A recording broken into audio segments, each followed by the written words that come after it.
ಎಲ್ಲಾರ್ಗು ನನ್ನ ತುಂಬ ಹೃದಯದ ಸ್ವಾಗತ. ನಮ್ಮ ಲಕ್ಷ್ಮೀಪುತ್ರ ಮೊದಲನೇ ಇನ್ಮೇಲೆ ಅನ್ನೋ ಒಂದು ಸಾಂಗ್ ಇವತ್ತು ಲಾಂಚ್ ಆಗ್ತಾ ಇದೆ. ಇದಕ್ಕಿಂತ ಮುಂಚೆ ನಮ್ಮ ಲಕ್ಷ್ಮೀಪುತ್ರ ಚಿತ್ರದ್ದು ಒಂದೆರಡು ಮಾತಾಡ್ತೀನಿ.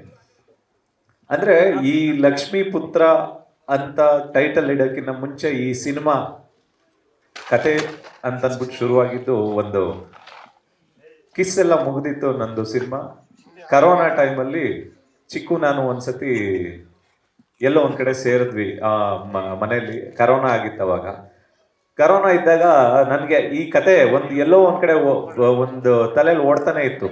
ಚಿಕ್ಕು ಈ ಥರದ್ದೊಂದು ಕತೆ ಇದೆ, ಯಾರಾದ್ರೂ ಒಬ್ಬ ಹೊಸ ಹುಡುಗ ಒಂದು ತುಂಬಾ ಇನೋಸೆಂಟ್ ಫೇಸ್ ಇರುವಂತ ಒಬ್ಬ ಹುಡುಗ ಮಾಡಿದ್ರೆ ತುಂಬಾ ಚೆನ್ನಾಗಿರುತ್ತೆ ಅಂತ ಅಂದ್ಬಿಟ್ಟು ಒಂದ್ಸತಿ ಸುಮ್ಮನೆ ಆ ಕತೆನ ಒಂದು 20-25 ಮಿನಿಟ್ಸ್ ಅವ್ನಿಗೆ ಹೇಳ್ಬಿಟ್ಟಿದ್ದೆ ಅಷ್ಟೇ. ಅಲ್ಲಿಗೆ ಇದು ಲಕ್ಷ್ಮೀಪುತ್ರನು ಅಂತಾನು ಗೊತ್ತಿಲ್ಲ, ಏನು ಗೊತ್ತಿಲ್ಲ. ಒಂದು ಲೈನ್ ಮಾತ್ರ ಅವನು ನಾನು ಡಿಸ್ಕಸ್ ಮಾಡಿದ್ವಿ. ಇದೆಲ್ಲ ಆದ್ಮೇಲೆ ಒಂದು 4 ವರ್ಷ ಇದೆಲ್ಲ ಮುಗ್ದಾದ್ಮೇಲೆ ಒಂದಿನ ಚಿಕ್ಕಣ್ಣ ಕಾಲ್ ಮಾಡ್ಬಿಟ್ಟು, ಅಪ್ಪಾಜಿ ನೀವು ಒಂದ್ಸತಿ ಕರೋನಾ ಟೈಮಲ್ಲಿ ನಾನು ನೀವು ಸೇರಿದ್ದಾಗ ಒಂದು ಕತೆ ಹೇಳಿದ್ರಲ್ಲ, ಆ ಕತೆನ ನನಗೆ ಕೊಡಿ, ನಾನು ಸಿನಿಮಾ ಮಾಡ್ಬೇಕಂತ ಅಂದ್ಬಿಟ್ಟು.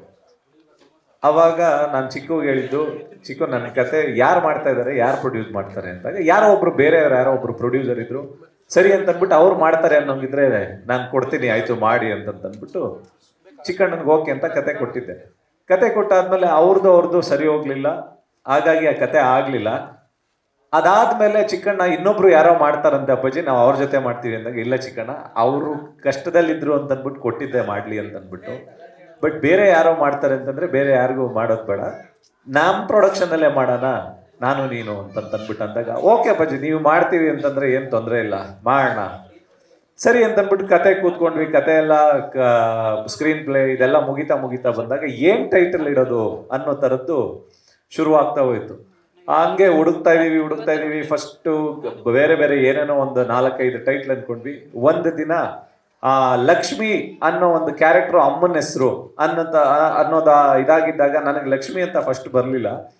ಫಸ್ಟ್ ನಾನು ಗೌರಿಪುತ್ರ ಅಂತ ಇಟ್ರೆ ಹೆಂಗಿರುತ್ತೆ ಅಂತ ಅಂದ್ಬಿಟ್ಟು ಚಿಕ್ಕಣ್ಣನ ಜೊತೆ ಇದ್ದಾಗ, ಗೌರಿಪುತ್ರ ಅಂತ ಯಾಕೆ ಇಡಬೇಕು, ನಮ್ಮ ಅಮ್ಮನ ಹೆಸರು ಲಕ್ಷ್ಮಿ ಅಲ್ವಾ, ಲಕ್ಷ್ಮೀಪುತ್ರ ಅಂತಾನೆ ಇಡೋಣ ಅಂತಂದ್ಬಿಟ್ಟು ಮಾತುಕತೆಯಾಗಿ ಅಲ್ಲಿಂದ ಲಕ್ಷ್ಮೀಪುತ್ರ ಅನ್ನೋ ಒಂದು ಟೈಟಲ್ ಉಟ್ಕೊಂತು ಈ ಸಿನಿಮಾಗೆ.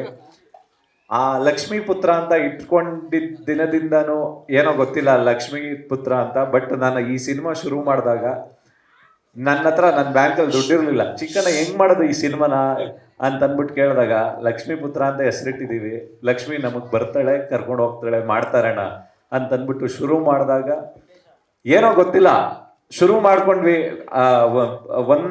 ಒಂದೆರಡು ತಿಂಗಳು ಲೇಟ್ ಆಯ್ತು. ಲೇಟ್ ಆದಾಗ ತುಂಬಾ ಕಷ್ಟ ಆಗ್ತಾ ಇದೆ, ಶೂಟಿಂಗ್ ಶುರು ಮಾಡೋಕ್ಕಾಗ್ತಾ ಇಲ್ಲ. ಮುಹೂರ್ತ ಎಲ್ಲ ಮಾಡಿದ್ವಿ. ಜನವರಿ 24 ಮುಹೂರ್ತ ಮಾಡಿದ್ವಿ. ಅದಾದ್ಮೇಲೆ ಮಾರ್ಚಲ್ಲಿ ಶೂಟಿಂಗ್ ಮಾಡಬೇಕಾಗಿತ್ತು. ಚಿಕ್ಕ ಒಂದಿನ ಕಾಲ್ ಮಾಡ್ದ, ಅಪ್ಪಾಜಿ ಯಾವಾಗಿಂದ ಶೂಟಿಂಗ್ ಮಾಡ್ತೀವಿ, ಆಲ್ರೆಡಿ 1.5 ಮಂತ್ ಆಯ್ತು. ಇಲ್ಲ ಮಂತ್ರಾಲಯಕ್ಕೆ ಹೋಗ್ತಾ ಇದ್ದೀನಿ, ರಾಯರ ಹತ್ರ ಒಂದು ಪೂಜೆ ಮಾಡಿಸ್ಕೊಂಡು ಬರ್ತೀನಿ, ಬಂದ ತಕ್ಷಣ ಶುರು ಮಾಡ್ತೀನಿ ಅಂತ ಅಂದ್ಬಿಟ್ಟು ಒಂದ್ಸತಿ ಮಂತ್ರಾಲಯಕ್ಕೆ ಹೋದ್ವಿ. ಮಂತ್ರಾಲಯಕ್ಕೆ ಹೋಗಿ ಬಂದದ್ದು ನೆಕ್ಸ್ಟ್ ಇನ್ನೊಂದು 2 ಡೇಸ್ ಅಷ್ಟೇ. ಎಲ್ಲಿಂದ ಬಂತು ದುಡ್ಡು, ಹೇಗೆ ಬಂತು ಗೊತ್ತಿಲ್ಲ, ಬಟ್ ರಾಯರ ಕೃಪೆಯಿಂದ ಬಂತು. ಈ ಸಿನಿಮಾ ಶುರುವಾಯ್ತು. ಇಲ್ಲಿವರೆಗೂ ಯಾವುದೇ ರೀತಿ ಒಂದು ದಿನನೂ ತೊಂದರೆ ಆಗದಂಗೆ ಅಷ್ಟು ಸುಲಲಿತವಾಗಿ ರಾಯರು ಇದನ್ನ ಕರ್ಕೊಂಡು ಬಂದು ಸಿನಿಮಾ ಮುಗಿಸಿ ಇವತ್ತು ಸಾಂಗ್ ರಿಲೀಸ್ ಮಾಡೋ ಒಂದು ಹಂತಕ್ಕೆ ಬಂದಿದೆ. ಅದಕ್ಕಿಂತ ಹೆಚ್ಚಾಗಿ ಇದ್ರಲ್ಲಿ ಹೇಳ್ಬೇಕಂತಂದ್ರೆ, ನನ್ನ ಒಂದು ರೀತಿ ಗಾಡ್ ಫಾದರ್ ಅಂತ ಹೇಳ್ಬೋದು, ಸಂತೋಷ್ ಲಾಡ್ ಪ್ರೆಸೆಂಟ್ಸ್ ಅಂತ ಹಾಕಿದ್ದೀನಲ್ಲ, ಅವರು ನನಗೆ ಯಾವಾಗ್ಲೂ ತುಂಬಾ ಸಪೋರ್ಟ್ ಮಾಡುವಂತ ವ್ಯಕ್ತಿ. ಒಂದಿನ ಯಾವಾಗ್ಲೂ ಒಂದ್ಸರಿ ಎಲ್ಲೋ ಹೋಗ್ತಾ ಇರ್ಬೇಕಾದ್ರೆ ಇದ್ದಕ್ಕಿದ್ದಂಗೆ ಫೋನ್ ಮಾಡಿದ್ರು, ಏನ್ ಮಾಡ್ತಾ ಇದೀಯ ಅಂತಂದಾಗ, ಈಗ ಒಂದು ಸಿನಿಮಾ ಪ್ರೊಡ್ಯೂಸ್ ಮಾಡ್ತಾ ಇದ್ದೀನಿ ಅಂತಂದಾಗ, ಸರಿ ಮಾಡು ಅಂತಂದ್ಬಿಟ್ಟು ನನ್ನ ಜೊತೆಗೆ ನಿಂತ್ಕೊಂಡು ಪ್ರತಿಯೊಂದು ಹಂತದಲ್ಲೂ ತುಂಬಾ ಸಪೋರ್ಟ್ ಮಾಡಿದ್ದು ಸಂತೋಷ್ ಲಾಡ್ ದಾದಾ ಅಂತೀನಿ ನಾನು ಅವ್ರನ್ನ. ತುಂಬಾ ಅವ್ರಿಗೆ ನಾನು ಎಷ್ಟು ಕೃತಜ್ಞತೆ ಹೇಳಿದ್ರು ಸಾಕಾಗಲ್ಲ. ಈ ರೀತಿ ಶುರುವಾದಂಥ ಜರ್ನಿ ನಾವು ಹತ್ತತ್ರ ಒಂದು 65 ಡೇಸ್ ಏನೋ ಶೂಟ್ ಮಾಡಿದೀವಿ, ಎಲ್ಲ ಮುಗಿದಿದೆ. ಒಂದು ಸಾಂಗ್ ಮಾತ್ರ ಬ್ಯಾಲೆನ್ಸ್ ಇದೆ. ಆ ಒಂದು ಸಾಂಗ್ ಮುಗಿದ್ರೆ ಸಿನಿಮಾ ಮುಗಿಯುತ್ತೆ. ಈ ಇನ್ಮೇಲೆ ಸಾಂಗ್ ಬಗ್ಗೆ ಮಾತಾಡ್ತೀನಿ. ಇವಾಗ ಇನ್ಮೇಲೆ ಅಂತಂದಾಗ ಈ ಫಸ್ಟು ನಂದು ಅರ್ಜುನ್ದು ಫಸ್ಟ್ ಸಿನಿಮಾ, ನಂದು ಅರ್ಜುನ್ ಒಂದು 20 ಇಯರ್ಸ್ ಫ್ರೆಂಡ್ಶಿಪ್ ಅವಂದು ನಂದು. ಇಲ್ಲಿವರೆಗೂ ನನ್ನ ಸಿನಿಮಾಗೆ ನಾನು ಒಂದ್ಸತಿ ಯಾವಾಗಲೂ ಒಂದ್ಸರಿ ಮಾತಾಡ್ಕೊಂಡ್ವಿ, ಕಾರಣಾಂತರಗಳಿಂದ ನಾನು ಅವನು ಸೇರಕ್ಕಾಗಿರ್ಲಿಲ್ಲ. ಈ ಲಕ್ಷ್ಮೀಪುತ್ರ ಅಂತ ಇಟ್ಟಾದ್ಮೇಲೆ ಮಗ ಹಿಂಗೆ ಪ್ರೊಡ್ಯೂಸ್ ಮಾಡ್ತಾ ಇದ್ದೀನಿ, ಒಂದು ಸಿನಿಮಾನ ಮಾಡ್ಕೊಡ್ಬೇಕಂತಂದ್ರೆ ನನ್ನನ್ನು ಕೇಳಲೇಬೇಡ, ನೀನು ಹೆಸರಾಕೋ ಆರಾಮಾಗಿ ಸಿನಿಮಾ ಮಾಡೋಣ ಅಂತಂದ್ಬಿಟ್ಟು ಅರ್ಜುನ್ ಹೇಳ್ತಾ ಸರಿ ಅಂತಂದ್ಬಿಟ್ಟು ಒಂದ್ಸತಿ ಫಸ್ಟ್ ಹೋಗಿ ಕೂತ್ಕೊಂಡಾಗ, ಮಗ ಒಂದು ಏನೋ ಯಾವಾಗಲೂ ಮಾತಾಡ್ಕೊಳ್ಳೋ ಪದದಿಂದ ಪದ ಆಗ್ಬೇಕದು. ಈ ಸಾಂಗು ತುಂಬ ಚೆನ್ನಾಗಿ ಎಲ್ಲರೂ ಬಾಯಲ್ಲೂ ಇರಬೇಕು. 1-2-4 ಲೈನು ನಾನೇನೋ ಬರಿತೀನಿ ನೋಡೋಣ ಅಂತಂದ್ಬಿಟ್ಟು ನಗುತ್ತಾ ಮನ್ಸ ಅಂತಂದ್ಬಿಟ್ಟು ಒಂದು 4-5 ಲೈನ್ ಎಲ್ಲ ಬರೆದು ಹಿಂಗಿದೆ ಅಂತಂದ್ಬಿಟ್ಟು ಅವ್ನಿಗೊಂದು 4-5 ಲೈನ್ ಒಂದು ಸ್ಲಿಪ್ ಕೊಟ್ಟ ತಕ್ಷಣನೇ ಅವ್ನು ಹಂಗೆ ಹಿಡ್ಕೊಂಡು ಸುಮ್ಮನೆ ಆಡ್ಬಿಟ್ಟ ಹಂಗೆ. ಅದೇ ಅಲ್ಲೇನೋ ನಾವು ಕುತ್ಕೊಂಡು ಟ್ಯೂನ್ ಮಾಡಿದ್ವಿ ಅಂತನೂ ಅಲ್ಲ, ನಾವೇನೋ ಅದಕ್ಕೆ ಕಂಪೋಸ್ ಮಾಡಿದ್ವಿ ಅಂತ ಆಗ್ಲೇ ಇಲ್ಲ. ಅದು ಅಲ್ಲಿ ನಾನು ಬರೋದಂಗೆ ಕೊಟ್ಟೆ, ಅವ್ನು ಹಂಗೆ ಆಡ್ದ. ಅದೇ ಇವತ್ತು ಇಲ್ಲಿ ಬಂದಿರೋ ಇನ್ಮೇಲೆ ನಾವು ಸಾಂಗ್. ಅಂದ್ರೆ ಇನ್ಮೇಲೆ ಅಂತ ಏನಕ್ಕೆ ಬರೆದ್ವಿ ಅಂದ್ರೆ ಪ್ರತಿಯೊಂದು ಹುಡುಗ ಹುಡುಗಿನೂ ಮಾತಾಡ್ತಾ ಇರ್ಬೇಕಾದ್ರೆ ಆಮೇಲೆ ಅಂತೀವಿ ಇನ್ಮೇಲೆ. ಈ ತರದ್ದೊಂದು ಶಬ್ದ ಯಾವಾಗ್ಲೂ ಫೋನಲ್ಲಿ ಮಾತಾಡ್ತಾನೆ ಇರ್ತಾರೆ ಹುಡುಗ ಹುಡುಗಿರು, ಏನ್ ಮಾತಾಡ್ತಾ ಇದಾರೆ ಅಂತ ಗೊತ್ತಿರಲ್ಲ ಲವರ್ಸು. ಬಟ್ ಆಮೇಲೆ ಇನ್ಮೇಲೆ ಈ ತರದ್ ಒಂದು ವರ್ಡ್ಸ್ಗಳು ಪಾಸ್ ಆಗ್ತಾನೆ ಇರುತ್ತೆ. ಅದನ್ನ ಇಟ್ಕೊಂಡು ಒಂದು ಹುಡುಗಿಗೆ ಇನ್ಮೇಲೆ ಲವ್ ಮಾಡ್ಬೇಕಾದ್ರೆ ಇನ್ಮೇಲೆ ಏನೇನೆಲ್ಲ ಹೇಳ್ಬೇಕಂತ ಇಷ್ಟಪಡ್ತಾನೆ. ಒಂದು ಹುಡುಗಿ ಇನ್ಮೇಲೆ ಲವ್ ಮಾಡೋ ಹುಡುಗನ್ಗೆ ಏನೇನೆಲ್ಲ ಹೇಳಕ್ ಇಷ್ಟಪಡ್ತಾಳೆ. ಅದನ್ನ ಇಟ್ಕೊಂಡು ಇನ್ಮೇಲೆ ಅನ್ನೋ ಒಂದು ಹುಕ್ ಲೈನ್ ನ ಇಟ್ಕೊಂಡು ಮಾಡಿದಂಥ ಸಾಂಗ್ ಇನ್ಮೇಲೆ ಇವತ್ತು ನಮ್ಮ ಕರ್ನಾಟಕ ಜನತೆಗೆ ಅರ್ಪಿಸಿದೀವಿ. ಯಾಕೆ ಅಂತಂದ್ರೆ ಇದು ಅಪ್ಪಟ ಕನ್ನಡ ಸಾಂಗು, ಮಂಡ್ಯ ಹಳ್ಳಿ ಸೊಗಡಿನ ಸಾಂಗು. ಮತ್ತೆ ಇದನ್ನ ಆಡಿರುವಂಥವ್ರು ನಮ್ಮ ದರ್ಶನ್ ಮೆಳವಂಕಿ ಅಂತ ಸರಿಗಮಪದಲ್ಲಿ ರನ್ನರ್ ಅಪ್ ಆಗಿದ್ರು. ಈ ಒಂದು ಮೆಲೋಡಿ ಟ್ರ್ಯಾಕ್ನ ಒಂದು ಮೆಲೋಡಿ ವಾಯ್ಸ್ ಅಲ್ಲಿ ಬೇಕು ಅಂತ ಅಂದ್ಬಿಟ್ಟಂದಾಗ ಒಂದು 4-5 ಸಿಂಗರ್ ನಾವು ಆಡಿಸಿದ್ವಿ. ಏನೋ ನಮ್ಗೆ ಅದು ಸ್ಯಾಟಿಸ್ಫೈ ಆಗ್ತಾ ಇಲ್ಲ, ಸೌಂಡ್ ಆಗ್ತಾ ಇಲ್ಲ ಅಂದಾಗ ಅರ್ಜುನ್ ಜನ್ಯ ಅವ್ರು ಹೇಳಿದ್ದು ನನಗೆ, ಮಗ ಸರಿಗಮಪ್ಪ ಅಲ್ಲಿ ಒಬ್ರು ಸಿಂಗರ್ ರನ್ನರ್ ಅಪ್ ಆಗಿದ್ದ, ಹುಡುಗಿನ ವಾಯ್ಸ್ ತುಂಬಾ ಚೆನ್ನಾಗಿದೆ ದರ್ಶನ್ ಅಂತ, ಆಡಿಸ್ ಕಳಿಸ್ತೀನಿ ಒಂದ್ಸತಿ ಕೇಳಂತ ಅಂದ್ಬಿಟ್ಟು ತುಂಬಾ ಒಂದು 3-4 ದಿನ ಆದ್ಮೇಲೆ ತಿರ್ಗಾ ಫೋನ್ ಮಾಡಿದೆ, ಆಡಿಸ್ತಾ ಇದ್ದೀನಿ ಅಂತ ಒಂದು ವಾರ ಬಿಟ್ಟು ಕಳಿಸಿದ್ರು. ಅವಾಗ ಬಂದಂತ ವಾಯ್ಸು ಅರ್ಜುನ್ ಮೆಳವಂಕಿದು ತುಂಬಾ ಅದ್ಭುತವಾಗಿತ್ತು ವಾಯ್ಸು. ಒಂದಷ್ಟು ಲೈನ್ಸ್ ಎಕ್ಸ್ಪ್ರೆಷನ್ ವೈಸ್ ತುಂಬಾ ಇನ್ನೂ ಚೆನ್ನಾಗಿ ಆಗ್ಬೇಕಾಗಿತ್ತು. ಅದಕ್ಕೆ ಕುತ್ಕೊಂಡು 1-2 ದಿನ ಅರ್ಜುನ್ ನಾವು ಕುತ್ಕೊಂಡು ಅದನ್ನ ಮತ್ತೆ ಆಡಿಸಿದ್ವಿ. ಹಾಗಾಗಿ ಈ ಸಾಂಗ್ ಬಂದಿದೆ. ತುಂಬಾ ಅದ್ಭುತವಾದಂತ ವಾಯ್ಸು, ಉತ್ತರ ಕರ್ನಾಟಕದ ಒಬ್ಬ ಹುಡುಗ. All the very best Darshan, ತುಂಬಾ ಒಳ್ಳೇದಾಗ್ಲಿ.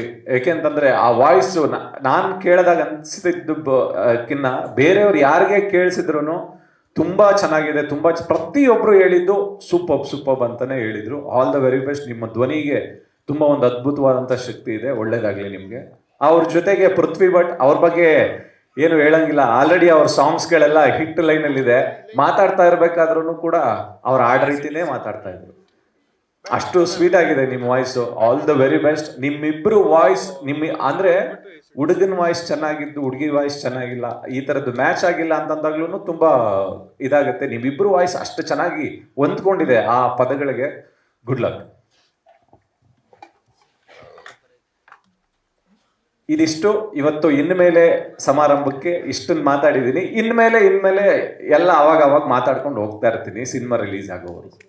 ಆ ಸಾಂಗ್ಸ್ ಎಲ್ಲ ಮಾಡಾದ್ಮೇಲೆ ಯಾವ್ದಾದ್ರು ಒಂದು ಆಡಿಯೋ ಕಂಪ್ನಿ ನಮಗೆ ಬ್ಯಾಕಪ್ ಆಗಿ ನಿಂತ್ಕೊಳ್ಳೇಬೇಕು. ಒಂದ್ಸತಿ ಹರಿಯಣ್ಣ ಹಿಂಗೆ ಕಾಲ್ ಮಾಡಿ ಅಪ್ಪಿ ಏನ್ ಮಾಡಿದೆ ಸಾಂಗು, ಯಾರು ಮಾಡ್ತಿದ್ದಾರೆ ಅಣ್ಣ, ಯಾರೋ ಒಂದು ಇಬ್ರು ಈ ತರ ಕೇಳಿದ್ರು, ಹಂಗೆಲ್ಲ ಆಯ್ತು, ನನ್ಗೇನೋ ಇದು ನನ್ಗೆ ಇಷ್ಟ ಆಗ್ಲಿಲ್ಲ ಅಣ್ಣ, ನಂದಿದ್ರಲ್ಲೇ ರಿಲೀಸ್ ಮಾಡೋಣ ಅಂತಿದ್ದೀನಿ ಅಂತ ಅಂದ್ಬಿಟ್ಟು ಅದಕ್ಕೆ ಯಾಕಪ್ಪ ನಿಮ್ದು ಡಿಬಿಟ್ಸ್ ಇಲ್ಲ, ಬಾಯಲ್ಲಿ ಮಾತಾಡೋಣ ಅಂತ ಅಂದ್ಬಿಟ್ಟು ಕರೆದ್ರು. ಒಂದಿನ ಹೋದ್ರೆ ಮೇಡಮ್ ಶೈಲಜಾ ಮೇಡಮ್ ಅವರು ಇಬ್ರು ಇದ್ರು.